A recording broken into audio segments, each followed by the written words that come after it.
তুমি তো এই জন্য লড়াই করেছো সে যেন তোমাকে লোকেরা বীর বলে ডাকে। তোমাকে দুনিয়াতে তা দেওয়া হয়ে গেছে। এরপর আল্লাহর নির্দেশে তাকে নিয়তে বিশুদ্ধতা না থাকলে ভালো কাজে কোনো মূল্য থাকে না। এমনকি নিয়তে গরমিল থাকার কারণে ভালো কাজ করলেও কঠিন শাস্তির মুখোমুখি হতে হয়। হাদিসে বর্ণনা থেকে এটা কিন্তু প্রমাণিত। এমনকি আল্লাহ তাআলা এটা অপছন্দ করেন। বিভিন্ন কারণে আমরা দোয়া করে থাকি আল্লাহ তাআলার কাছে, এবং এই দোয়াগুলো কবুল হওয়ার জন্য কিছু শর্ত রয়েছে। এই শর্তগুলোর মধ্যে সর্বপ্রথমে আমরা যে শর্তটাকে মনের মধ্যে গেঁথে নেব সেটা হচ্ছে আল্লাহ রাব্বুল আলামিনের রহমতের উপর প্রচুর পরিমাণে বিশ্বাস রাখা। যে কোনো কারণে দোয়া করার সময় বান্দার অন্তরে আল্লাহর রহমতের উপর যত গভীর আস্থা এবং বিশ্বাস থাকবে তার দোয়া তত তাড়াতাড়ি কবুল করবে। এটা কিন্তু আল্লাহ তাআলা ভীষণভাবে পছন্দ করেন, এবং দোয়া করাকে আল্লাহ তাআলা মনে করেন আল্লাহ তাআলার কাছে আনুগত্য প্রকাশ করা।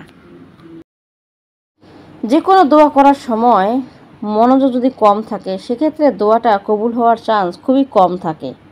যত বেশি আন্তরিকতার সাথে দোয়া আমরা করব তত তাড়াতাড়ি আমাদের দোয়াটা কবুল হওয়ার সম্ভাবনাটা বেশি থাকবে। এই কথাটা কিন্তু অনেক পরীক্ষা করেই বলা হয়েছে, এবং আমার নিজের জীবন থেকেও আমি বলতে পারি যে আন্তরিকতার সাথে দোয়া করলে আল্লাহ তাআলা অবশ্যই কবুল করে নেন।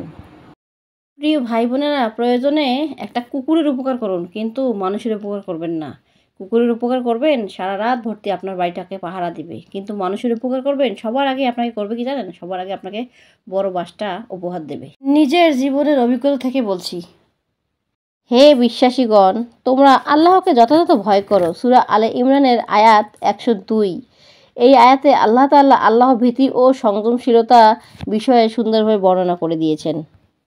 সূরা তাগাবুনের আয়াত 16তে আল্লাহ তাআলা বলেছেন, তোমরা আল্লাহকে যথাসাধ্য ভয় করো। এই আয়াত থেকে আল্লাহ তাআলা বোঝাতে চেয়েছেন যে আল্লাহকে অবশ্যই তোমার সাধ্য মতো ভয় করতে হবে, কারণ আল্লাহ তাআলাকে ভয় না করে তুমি কখনোই জান্নাতি হতে পারবে না।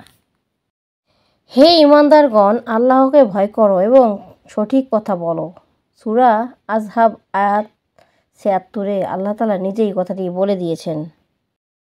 নিশ্চয়ই কিয়ামতের দিন যে ব্যক্তির সর্বপ্রথম ফয়সালা করা হবে সে ব্যক্তি হবে শহীদ। তাকেই ডাকা হবে এবং তার উপর আল্লাহ তাআলার নিয়ামকগুলো একে একে স্মরণ করানো হবে।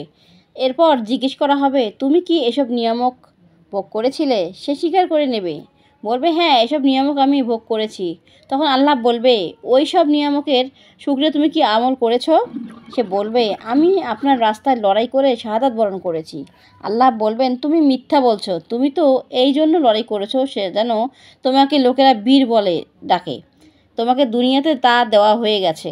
এরপর আল্লাহর নির্দেশে তাকে জাহান্নামে নিক্ষেপ করা হবে। তাকে তার চেহারার ওপর ভর করে টেনে হিঁচড়ে জাহান্নামে নিক্ষেপ করা হবে। সর্বোপরি বলবো, আল্লাহকে ভয় করা একান্ত জরুরি, এবং আল্লাহকে যারা ভয় করবে না তারা অবশ্যই জান্নাতে যাওয়ার চিন্তাও করবে না। যাই হোক, আমার ভিডিওটি যদি আপনাদের কাছে বিন্দুমাত্র ভালো লেগে থাকে অবশ্যই আমাকে একটা লাইক দিয়ে দেবেন এবং আপনাদের মূল্যবান মতো আমার কমেন্ট বক্সে জানিয়ে দেবেন। আসসালামু আলাইকুম ওয়া রাহমাতুল্লাহি ওয়া বারাকাতুহু।